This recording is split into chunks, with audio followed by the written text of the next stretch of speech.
ಕರ್ನಾಟಕದ ರಾಜ್ಯದ ಘನತೆವೆತ್ತ ರಾಜ್ಯಪಾಲರು, ಗುಲ್ಬರ್ಗಾ ವಿಶ್ವವಿದ್ಯಾಲಯದ ಕುಲಾಧಿಪತಿಗಳು ಆಗಿರುವ ಗೌರವಾನ್ವಿತ ಶ್ರೀ ವಾಜುಭಾಯಿ ರೂಢಭಾಯಿ ವಾಲಾರವರೇ, ಕರ್ನಾಟಕ ಸರ್ಕಾರದ ಸನ್ಮಾನ್ಯ ಉನ್ನತ ಶಿಕ್ಷಣ ಸಚಿವರು, ಗುಲ್ಬರ್ಗಾ ವಿಶ್ವವಿದ್ಯಾನಿಲಯದ ಸಮಕುಲಾಧಿಪತಿಗಳು ಆಗಿರುವ ಮಾನ್ಯ ಶ್ರೀ ಬಸವರಾಜ ರಾಯರೆಡ್ಡಿ ಅವರೇ, ಪ್ರತಿಭಾನ್ವಿತ ಹಾಗೂ ಕರ್ತವ್ಯನಿಷ್ಠ ಕುಲಪತಿಗಳಾದ ಪ್ರೊಫೆಸರ್ ನಿರಂಜನರವರೇ, ಸಿಂಡಿಕೇಟ್ ಮತ್ತು ವಿದ್ಯಾ ವಿಷಯಕ ಷರತ್ತಿನ ಮಾನ್ಯ ಸದಸ್ಯರುಗಳೇ, ಗೌರವಾನ್ವಿತ ಅತಿಥಿಗಳೇ, ಎಲ್ಲ ಆಮಂತ್ರಿತರೇ, ಎಲ್ಲ ನೇಕಾಯದ ಡೀನರುಗಳೇ, ಎಲ್ಲ ವಿಭಾಗಗಳ ಮುಖ್ಯಸ್ಥರುಗಳೇ, ಪ್ರೀತಿಯ ವಿದ್ಯಾರ್ಥಿಗಳೇ, ಪ್ರೆಸ್ ಮತ್ತು ಮಾಧ್ಯಮದವರೇ, ಮಾನ್ಯರೇ ಮತ್ತು ಮಹಿಳೆಯರೇ. Before I say anything, it's my pleasure to congratulate the success stories of each one of the new graduates assembled here, as well as the efforts put in by their teachers and parents. My dear students, till now you are in a very protective and a mentoring environment of biological parents and academic parents. Henceforth, you have to assume more challenging roles in the tough terrain of globalized and internationalized world. I only hope and wish you to remain lifelong learners and to contribute to the welfare of the society at large. ಘಟಿಕೋತ್ಸವ ಸಮಾರಂಭವು ವಿಶ್ವವಿದ್ಯಾನಿಲಯದ ವಿಶೇಷ ಶುಭ ಸಂದರ್ಭ ಹಾಗೂ ಅದರ ಸಾಧನೆಯ ದಿನವಾಗಿದೆ. 35 ಸಂವತ್ಸರಗಳು ಒಬ್ಬ ವ್ಯಕ್ತಿಯ ಬದುಕಿನಲ್ಲಿ ನಿರ್ಣಾಯಕವಾದರೆ ಒಂದು ಸಂಸ್ಥೆಗೆ ಅದು ಅಲ್ಪಕಾಲವೇ ಸರಿ. 35 ವಸಂತಗಳು ತುಂಬಿರುವ ಈ ವಿಶ್ವವಿದ್ಯಾನಿಲಯ ಕರ್ನಾಟಕ ರಾಜ್ಯದ ಅತ್ಯಂತ ಕಿರಿಯ ವಿಶ್ವವಿದ್ಯಾನಿಲಯಗಳಲ್ಲಿ ಒಂದಾಗಿದೆ. ಆದಾಗ್ಯೂ ಅದರ ಸಾಧನೆಗಳನ್ನು ಪರಿಗಣಿಸಿದಾಗ ಗುಲ್ಬರ್ಗಾ ವಿಶ್ವವಿದ್ಯಾನಿಲಯವು ನಾಡಿನ ಹೆಸರಾಂತ ವಿಶ್ವವಿದ್ಯಾನಿಲಯಗಳಲ್ಲಿ ಯಾವ ರೀತಿಯೂ ಕಡಿಮೆ ಇಲ್ಲ ಎಂದು ಹೇಳಲು ನಾನು ಹೆಮ್ಮೆ ಪಡುತ್ತೇನೆ. ಆರ್ಥಿಕವಾಗಿ ಹಿಂದುಳಿದಿದ್ದರೂ ಹೈದರಾಬಾದ್ ಕರ್ನಾಟಕ ಪ್ರದೇಶವು ಕಲೆ, ಸಂಸ್ಕೃತಿ, ಸಾಹಿತ್ಯಗಳಲ್ಲಿ ಅತ್ಯಂತ ಶ್ರೀಮಂತವಾಗಿದೆ. ದೀರ್ಘಕಾಲದವರೆಗೂ ಬಹುದಿನಗಳವರೆಗೆ ಈ ಭಾಗದ ಜನರು ಉನ್ನತ ಶಿಕ್ಷಣವನ್ನು ಅರಸಿ ಧಾರವಾಡ ಮತ್ತು ಹೈದರಾಬಾದ್ಗಳಿಗೆ ಹೋಗುತ್ತಿದ್ದರು. 1970ರಲ್ಲಿ ಕರ್ನಾಟಕ ವಿಶ್ವವಿದ್ಯಾನಿಲಯವು ಗುಲ್ಬರ್ಗಾದಲ್ಲಿ ತನ್ನ ಸ್ನಾತಕೋತ್ತರ ಕೇಂದ್ರವನ್ನು ಸ್ಥಾಪಿಸುವುದರ ಮೂಲಕ ಕೆಲಮಟ್ಟಿಗೆ ಈ ಭಾಗದ ಜನರಿಗೆ ಸಹಾಯ ಮಾಡಿತು. ಶೈಕ್ಷಣಿಕ, ರಾಜಕೀಯ ಹಾಗೂ ಸಾಮಾಜಿಕ ನೇತಾರರ ಪರಿಶ್ರಮದಿಂದ ಕೇವಲ 5 ಸ್ನಾತಕೋತ್ತರ ಅಧ್ಯಯನ ವಿಭಾಗಗಳನ್ನು ಹೊಂದಿದ್ದ ಈ ಕೇಂದ್ರವು ಮುಂದೆ 1980ರಲ್ಲಿ ಸ್ವತಂತ್ರ ವಿಶ್ವವಿದ್ಯಾನಿಲಯ ರೂಪು ತಳೆದು ಇದೀಗ 37 ಸ್ನಾತಕೋತ್ತರ ವಿಭಾಗಗಳನ್ನು ಮತ್ತು 2 ಸ್ನಾತಕೋತ್ತರ ಕೇಂದ್ರಗಳನ್ನು ಹೊಂದಿದೆ. ಈ ವಿಶ್ವವಿದ್ಯಾನಿಲಯವು ಈ ಭಾಗದ ಜನರ ಜ್ಞಾನದ ಬೆಳವಣಿಗೆಗೆ ಮತ್ತು ತನ್ಮೂಲಕ ಈ ಪ್ರದೇಶದ ಶೈಕ್ಷಣಿಕ ಅಭಿವೃದ್ಧಿಗೆ ಶಕ್ತಿ ಮೀರಿ ಶ್ರಮಿಸುತ್ತಿದೆ. ಜೈವಿಕ ತಂತ್ರಜ್ಞಾನ, ಸೂಕ್ಷ್ಮ ಜೀವಶಾಸ್ತ್ರ ಮತ್ತು ಮಹಿಳಾ ಅಧ್ಯಯನ ವಿಭಾಗಗಳನ್ನು ನಮ್ಮ ರಾಜ್ಯದಲ್ಲಿ ಪ್ರಾರಂಭಿಸಿದ ಮೊದಲ ವಿಶ್ವವಿದ್ಯಾನಿಲಯ ಈ ಗುಲ್ಬರ್ಗಾ ವಿಶ್ವವಿದ್ಯಾನಿಲಯ. ಈ ವಿಶ್ವವಿದ್ಯಾನಿಲಯ ಸಂಶೋಧನೆಯ ಮೂಲಕ ಅಭಿವೃದ್ಧಿಗೊಳಿಸಿದ ಕಬ್ಬಿನ ಹೊಸ ತಳಿಯನ್ನು ಈ ಪ್ರದೇಶದ ಜನರು ಬೆಳೆಯುತ್ತಿದ್ದಾರೆ. ಅಂತೆಯೇ ರಸಾಯನಶಾಸ್ತ್ರ, ಸೂಕ್ಷ್ಮ ಜೀವಶಾಸ್ತ್ರ, ಜೀವನ ರಸಾಯನಶಾಸ್ತ್ರ, ಆನ್ವಯಿಕ ವಿದ್ಯುನ್ಶಾಸ್ತ್ರ ಮುಂತಾದ ವಿಭಾಗಗಳಲ್ಲಿ ನಡೆಯುತ್ತಿರುವ ಸಂಶೋಧನಾ ಚಟುವಟಿಕೆಗಳು ನಾಡಿನ ಸಂಶೋಧಕರ ಗಮನವನ್ನು ಸೆಳೆದಿವೆ. ಈ ವಿಶ್ವವಿದ್ಯಾನಿಲಯವು ಜನರ ಎಡೆಗೆ ನಡೆದಿರುವುದು ನಿಜಕ್ಕೂ ಪ್ರಶಂಸನೀಯ. ಸಾಂಪ್ರದಾಯಿಕ ಪದವಿಗಳನ್ನು ನೀಡುವುದರ ಜೊತೆಗೆ ಅಂಬೇಡ್ಕರ್, ಬುದ್ಧ ಮತ್ತು ಪಾಲಿ, ಶರಣ ಸಾಹಿತ್ಯ, ಅಂಬಿಗರ ಚೌಡಯ್ಯ, ಹಡಪದ ಅಪ್ಪಣ್ಣ, ದಾಸ ಸಾಹಿತ್ಯ, ವಿಜ್ಞಾನೇಶ್ವರ ಮಿತರಾಕ್ಷ, ವಾಲ್ಮೀಕಿ, ಸೇವಾಲಾಲ್ ಮುಂತಾದ ಅನೇಕ ಅಧ್ಯಯನ ಪೀಠಗಳನ್ನು ಸ್ಥಾಪಿಸುವುದರ ಮೂಲಕ ವಿಶ್ವವಿದ್ಯಾನಿಲಯವು ತನ್ನ ಶೈಕ್ಷಣಿಕ ಪರಿಧಿಯನ್ನು ಪದವಿಗಳಾಚೆ ವಿಸ್ತರಿಸುವುದು ಪ್ರಶಂಸನೀಯ. ದಾನವರು ಅಮೃತವನ್ನು ಪಡೆಯುವುದಕ್ಕಾಗಿ ಕ್ಷೀರಸಾಗರವನ್ನು ಕಡೆಯಲು ವಾಸುಕಿಯ ಸಹಾಯವನ್ನು ಪಡೆದರೆಂದು ನಂಬಲಾಗಿದೆ. ಅಂತೆಯೇ ವಿದ್ಯೆ ಎಂಬ ಅಮೃತವನ್ನು ಪಡೆಯಲು ಚಿಂತನ ಮಂಥನಗಳೆಂಬ ಪ್ರಕ್ರಿಯೆಗಳ ಸಹಾಯವನ್ನು ಪಡೆಯಬೇಕು.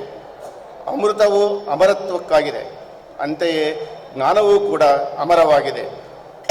ಹಾಗೆಂದೇ ಈ ವಿಶ್ವವಿದ್ಯಾನಿಲಯದ ವಿದ್ಯೆಯೇ ಅಮೃತ ಎಂಬ ಧ್ಯೇಯ ವಾಕ್ಯವು ಅತ್ಯಂತ ಪೂರ್ಣವಾಗಿದೆ. ವಿಶ್ವವಿದ್ಯಾನಿಲಯವನ್ನು ಸ್ಥಾಪಿಸಿದ ಉದ್ದೇಶ ಸಾರ್ಥಕ್ಯ ಇದರಲ್ಲಿದೆ. ಹೀಗಿದ್ದರೂ ಆಲಸ್ಯಂ ಅಮೃತಂ ವಿಷಂ, ಆಲಸಿಗೆ ಅಮೃತವೂ ವಿಷ ಎಂಬ ಸೂಕ್ತಿಯನ್ನು ಎಚ್ಚರಿಕೆಯಿಂದ ಗಮನಿಸಬೇಕಾಗಿದೆ. ಗುಲ್ಬರ್ಗಾ ವಿಶ್ವವಿದ್ಯಾನಿಲಯವು ವಿಸ್ತಾರವಾದ ಪ್ರದೇಶದಲ್ಲಿ ವ್ಯಾಪಿಸಿದ್ದು ಸುಸಜ್ಜಿತ ಕಟ್ಟಡಗಳನ್ನು ಹೊಂದಿದೆ. ಆಧುನಿಕವಾದ ಎಲ್ಲ ಮೂಲಭೂತ ಸೌಲಭ್ಯಗಳೂ ಇಲ್ಲಿವೆ ಎಂಬುದು ಗಮನಾರ್ಹವಾದ ಸಂಗತಿ.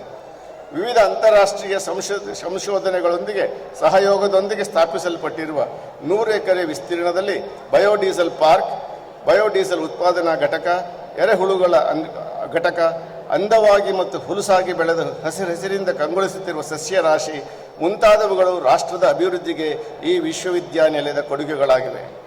ಗುಲ್ಬರ್ಗಾ ವಿಶ್ವವಿದ್ಯಾಲಯವಿರುವ ಈ ಪ್ರದೇಶ ರಾಷ್ಟ್ರಕೂಟರ ರಾಜ ನೃಪತಂಗನು ಆಳಿದ ನಾಡು. ಕಾವೇರಿಯಿಂದ ಗೋದಾವರಿವರೆಗಿನ ಕರ್ನಾಟಕದ ವ್ಯಾಪ್ತಿಯನ್ನು ಈ ಸಾಮ್ರಾಜ್ಯದಲ್ಲಿ ಶ್ರೀ ವಿಜಯನು 9ನೇ ಶತಮಾನದಲ್ಲಿಯೇ ಗುರುತಿಸಿದ್ದಾನೆ. ಆತನು ಹೇಳಿರುವ ಮನುಷ್ಯನ ಸಂಪತ್ತೆಂದರೆ ಬೇರೆಯವರ ವಿಚಾರವನ್ನು, ಇತರರ ಧರ್ಮವನ್ನು ಸೈರಿಸುವುದು ಎಂಬ ಮಾತು ಈಗಲೂ ಇಲ್ಲಿನ ಸಂಸ್ಕೃತಿಯನ್ನು ಪ್ರತಿಬಿಂಬಿಸುತ್ತದೆ. ಅಂತೆಯೇ ಈ ಪ್ರದೇಶದಲ್ಲಿ ಎಲ್ಲ ಧರ್ಮಗಳ ಅನುಯಾಯಿಗಳು ಸಾಮರಸ್ಯದಿಂದ ಬಾಳನ್ನು ನಡೆಸುತ್ತಿದ್ದಾರೆ. ಎಲ್ಲ ಧರ್ಮಗಳ ಬಗೆಗಿನ ಅಪಾರ ಅರಿವನ್ನು ಹೊಂದಿರುವ 101 ವರ್ಷ ಬದುಕಿದ್ದರೆನ್ನಲಾದ ಖಾಜಾ ಬಂದೇ ದವಾಜರವರು ಭಾರತದ ಒಬ್ಬ ಮಹಾ ಸೂಫಿ ಸಂತರು. ಇವರ ಗೋರಿಯು ಇಂದು ಒಂದು ಪವಿತ್ರ ಯಾತ್ರಾ ಸ್ಥಳವಾಗಿದೆ. ಮಹಾದಾಸೋಸಿ ಶ್ರೀ ಶರಣಬಸವೇಶ್ವರ ದೇವಸ್ಥಾನ ಇಲ್ಲಿನ ಇನ್ನೊಂದು ಪವಿತ್ರ ಯಾತ್ರಾ ಸ್ಥಳ. ಈ ಶ್ರೀ ಶರಣಬಸವೇಶ್ವರರನ್ನು 2ನೇ ಬಸವಣ್ಣನೆಂದು ಸ್ಮರಿಸಲಾಗುತ್ತದೆ. ಇಲ್ಲಿನ ಪವಿತ್ರ ಬುದ್ಧ ವಿಹಾರವು 70 ಎಕರೆ ವಿಸ್ತಾರದ ಭೂಪ್ರದೇಶದಲ್ಲಿ ಸ್ಥಾಪಿತವಾಗಿದ್ದು ರಾಷ್ಟ್ರದ ಅತಿದೊಡ್ಡ ವಿಹಾರಗಳಲ್ಲಿ ಒಂದಾಗಿದೆಯಲ್ಲದೆ ದಕ್ಷಿಣ ಭಾರತದಲ್ಲಿ ಅತಿ ದೊಡ್ಡದೆಂದು ಪರಿಗಣಿಸಲಾಗುತ್ತದೆ. ಹೀಗೆ ಈ ಕಲಬುರಗಿಯು ಸರ್ವ ಧರ್ಮ ಸಮನ್ವಯದ ಕೇಂದ್ರವಾಗಿರುವುದು ಸಂತಸದ ವಿಷಯವೇ ಸರಿ. ವಿಶ್ವವಿದ್ಯಾನಿಲಯ ಪದವೀಧರರನ್ನಷ್ಟೇ ನೀಡದೆ ಇಡೀ ಸಮಾಜವನ್ನು ಒಳಗೂಡಿಸಿಕೊಂಡು ಸಮಾಜಮುಖಿಯಾಗಿ ನಡೆಯಲಿ ಎಂದು ಆಶಿಸುತ್ತಾ ಉನ್ನತ ಶಿಕ್ಷಣವನ್ನು ಒಂದು ಶರೀರದಂತೆ ಭಾವಿಸಿ ಇದರ ಆರೋಗ್ಯ ತಪಾಸಣೆ ಇಂದಿನ ಅಗತ್ಯ ಎಂಬ ವಿಷಯವನ್ನು ಕುರಿತು ನನ್ನ ಕೆಲವು ಚಿಂತನೆಗಳನ್ನು ನಿಮ್ಮೊಂದಿಗೆ ಹಂಚಿಕೊಳ್ಳಲು ಬಯಸುತ್ತೇನೆ. Sir, whatever I expressed today is a reflection of my experience as a teacher at university, vice chancellor, director, etc., etc. So the last 40 years I have gone through the exercise of higher education, and it is a reflection on the general higher education senior in the country, not with reference to any one university. So I request you to consider to improve the health of the institutions across the country in general and in particular Karnataka. Today, higher education is no longer a luxury, but is essential for survival. Also, it is not elitist and has become more accessible. The landscape of higher education of our country is extremely mosaic. From the days of inheritance from its colonial masters, the higher education scenario has undergone a sea change. The challenges confronting higher education are expansion, equity, access, excellence, empowerment, and evolution of the system. It is irrefutable that the pace of growth of higher education sector in India is inimitable. In terms of the number of universities, university-level institutions, colleges, students, teachers, courses, aspirations of the stakeholders, and the sheer volume of the unreached. It is a welcome feature that system is expanding, evolving, and fine-tuning. With an increase in the demand for higher education, leading to rapid expansion and establishment of institutions of heterogeneous nature, the demand for a dependable quality assurance mechanism has gained importance. Time and again, over the years, a few issues such as the increase in gross enrollment ratio, GER, higher educational institutions have become centers to produce unemployable graduates, why none of our institutions figure in the first 100 of the global rankings, etc., are discussed on different platforms by administrators, policymakers, and academicians. Therefore, 5 E's of higher education, what I consider: E, expansion; equity; E, excellence; E, empowerment of students and stakeholders; and E, evolution, to respond to these newer challenges, have taken center stage in discussions and dialogues on higher education. Also, there are strong indications and trends of a paradigm shift in higher education from national education to global education, one-time education for a few to lifelong education or lifelong learners for all, and finally, teacher-centric education to student-centric education. Lokamanya Balagangadhar Tilak's famous statement, Swaraj is my birthright and I shall have it, was of the pre-independent days. The contemporary slogan of youth is quality education is our birthright and we shall have it. The education system has to address this. Sir, there are some major facets of an institution which contribute to the overall quality. I have recognized three major titles. One is academic ambience. The academic ambience of any institution which empowers the quality human resource in terms of staff and students, building and infrastructure, academic programs, technology usage in teaching and learning, and research and collaborations. The second important, equally important, sometimes more important dimension of institutions is governance ambience.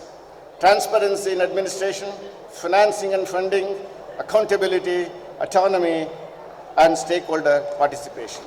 And the most contemporary challenge for any institution is to have a moral ambience, to provide value system to the students, and also to propagate discipline among them. So, sir, these are the challenges that have been listed, not with reference to an Indian context. It is globally recognized parameters for ranking. So in India, the ecosystem of higher education scenario is extremely heterogeneous. An increase in the demand for higher education has resulted in the rapid expansion and establishment of new institutions of varied types. There are about 700 university-level institutions and about 40,000 colleges. Look at the diversity of institutions of higher education. The degree awarding institutions are public and private state universities, cluster of colleges to form an university, autonomous colleges elevated to the level of university status, public and private deemed universities, central universities, IITs, IIMs, institutions of national importance like IIC, ISERS, NISA, CSIR Academy, international universities, processes in place, output, outcome and impact experienced by these different institutions are quite different. Now I must admit that of all these diversified institutions, the worst hit sector is the backbone of Indian higher education system, that is the state universities and its affiliated colleges. So therefore, one has to reckon with this defect. We have to strengthen the backbone of higher education system, that is the state universities and colleges. Now the challenge is to establish, evaluate, monitor and sustain quality culture in a mosaic of institutions of different and difficult geographical terrains of the country. The challenge becomes more complex with more than 10 different regulatory bodies of the country like UGC, IICT, MCI, DCI, BCI, PCI, etc. are involved in guiding and stipulating the standards of these institutions. Some time back, MHRD made an attempt to bring in all these regulatory bodies under one umbrella so that one body could regulate and guide the institutions, but it is yet to be achieved. Quality assurance cycle. Some of the major challenges which are threatening the health and well-being of the universities. Sir, I want you to note this, sir. These are the things which are challenging us, and these are the parameters, these are the indicators which are listed as the parameters for global rankings. They are autonomy of the universities. Over a period of time, the extent of autonomy of the universities is being eroded. Similarly, transparency and accountability in the governance of universities. So earlier, everything was accountable, and today the public funded universities are public perception of these public funded universities is not in a good taste in the eyes of the public because there is no transparency, there is no accountability. Funding for research and teaching is reduced. Jurisdiction syndrome of the state universities. With the creation of more and more smaller universities, the jurisdiction is also being reduced, and it has an impact on diversity of academic programs with relevant human expertise, diversity of faculty and students, mobility of students and faculty, and most important is, the most neglected sector is the faculty recruitment. And equally important is lack of timeline in and succession plan in appointing the vice chancellors, the statutory officers, and the principals. So these are some of the serious issues which are affecting the well-being of the university. Maintaining a good and robust health is vital in a person's life. It is known fact that as person puts on age, he or she might become the victim of ailment unless or until the person undertakes interventional strategies like maintaining a strict fitness regime and subject himself or herself to clinical processes to monitor bodily functions and seek appropriate remedy for treatment. On a similar parallels, maintenance of quality standards of an institution assumes greater significance as deterioration of the same could have adverse effect on a variety of stakeholders. Deterioration of standards or quality could be checked to a great extent if the institution at a nascent stage undertakes a strict regime of quality health checkups and at regular intervals of time. Hence, I have suggested the following assurance cycle with my past experience. The first step is how exactly the new institutions and the new programs are born. Most of the problems dogging the higher education scenario in the country, particularly with respect to quality concerns, have their roots deeply entrenched in the elementary stages of conceptualization of an institution or beginning of a new program. As institutions mushroom with no basic prenatal research, they take birth with congenital or disorders and defects. Such a predicament can have cascading effect of leading to evolutionary problems in quality assurance and maintenance of standards. Ultimately, the products churned out, products that students come out of these such institutions would be of mediocre in nature. Therefore, the onus is on center and state policymakers as well as regulatory bodies to undertake prenatal research or homework with appropriate facilities before delivering new institutions and new programs. And as I could see, sir, because of expansion, we have started many institutions with birth defects and today are yet to be addressed. Next important process is the affiliation process. Affiliation is a joint responsibility executed between parent university and a college. Colleges are the backbone of our education sector. Except a couple of central universities, public-funded state universities across the country are the ones which have taken the burden of guiding and monitoring the colleges through affiliation system. In the beginning, university as a big brother model worked well for many reasons. Universities had the moral authority to exercise powers such as to grant, regulate, and even withdraw affiliation to any college or a course of study. The number of admissions, fee structure, ensure adequate infrastructure, quality of staff, etc. The type of education was general with an emphasis more on literacy and basic studies rather than technology and commercialization that we see today. Birth of institutions with market-oriented courses and self-financing courses created new power centers in the university structure. Entry of business and political groups into education stream makes inroads into the authority of the university.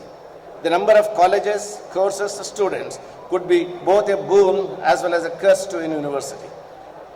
That's why the policymakers are creating as many smaller universities to bring in better administration. Colleges are a source of certain income to the university. From this angle, the number of colleges add to the comfort zone of the university regarding finances. Alternatively, the number factor could strangulate the university to maintain standards and achieve experience. Reforms in the affiliation system are the need of the hour. Parent university has to upgrade and to be innovative, to guide and provide relevant academic and administrative leadership to the affiliated colleges. It has to be changed from a redundant ritual process to a facilitative event. Also, it should focus on liberating the universities from economic overdependence on the affiliated colleges and institutions. With all this, the final aim has to be to strengthen the backbone, that is the college sector of higher education. The third level of quality assurance is accreditation. As you know that National Assessment and Accreditation Council was born in 1994 and today accreditation has become mandatory. The role of NAAC is as a diagnostic center. NAAC has evolved set of parameters, benchmarks over the years to assess and accredit institutions and a set of criteria. The NAAC has continuously revised and upgraded its instruments, manuals, protocols to accommodate new dimensions of higher education as expected by internationalization and globalization. The NAAC, through its experts, only takes a diagnostic approach, assess the performance of the institutions, besides exploring the reasons for their accomplishments and limitations. The experts, by adopting time-tested benchmarks, parameters, analyze the strengths, weaknesses, opportunities, and threats, and it is for the institution to respond to comply with recommendations of the expert committee of NAAC. Just as human being is afflicted with age-related ailments, so are the institutions. And this has to be followed by yet another important step, assuring the quality within the institution itself, and this is promoted by IQAC. So IQAC has to remain active as per the directions of NAAC, and it should take care of the quality assurance, quality sustenance, and quality enhancement. And this IQAC is expected to provide annual reports to NAAC and get the feedback from the NAAC, and also to bring in changes as and when required. Time and again, NAAC has advocated the concept of homegrown quality consciousness. Instead of depending on external review, external auditing, we should have our homegrown quality assurance, quality conscious mechanisms which can keep the journey towards the quality achievement. Thus, it is clear that quality of a higher education institute is the responsibility and the task of institution itself. Human health science is moving towards personalized medicine, specific to each to meet his or her requirements. On a similar line, every higher education institution is confronted with problems and issues of diverse nature, which are variable in both space and age. Therefore, one-size-fits-all prescription for assurance, quality assurance is virtually impossible. In this context, IQAC of every institution has to take routine health checkups of the institution, and it has to remain active 24/7 to promote quality conscious in both in teaching, learning, and administration. Finally, the fifth step is what we call academic administrative audit. This was the concept promoted by University Grants Commission in the 10th plan for universities and colleges to create a mechanism for monitoring its activities. The objective is to review the academic and administrative discipline of the institution, which is comparable to financial auditing. The UGC has given the procedure to be followed in constituting the committee as well as the broad framework of the committee. UGC expects this has to be an annual affair. Finally, to sum up, you may ask me why this quality assurance cycle with 5 different steps to be repeated at different intervals. Is it not waste of time? No, it is because of the following reasons. Many of us felt there is a strong symptom of inertia among institutions. Strong symptom of inertia among institutions, compliance, indifference. It is extremely individual-centric rather than institutional-centric. It has become ritualistic and a mundane process, no space for dynamism and quality process. The quality assurance cycle will address all these unhealthy trends and keep the institution in a state of alertness. Therefore, one has to overcome all these deficiencies, and to overcome these deficiencies, to address the challenges and to deliver better things to the students, one has to follow these steps repeatedly. In view of these, I have envisioned these following 5 steps. One is the care to be taken at the time of formation of new institutions, new universities and new colleges, affiliation process, accreditation, internal quality assurance mechanisms, and academic audit as an integral part of the quality assurance system of institutions. With the periodical iterative implementation of these, it is possible to institutionalize the processes and protocols which are required to take care of the quality assurance in the universities and the colleges. All these days, our experience is it is individual-centric.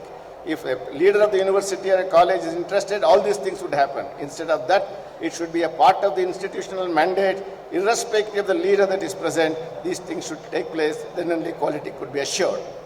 All these things have to be in an evolutionary mode of descent with modification.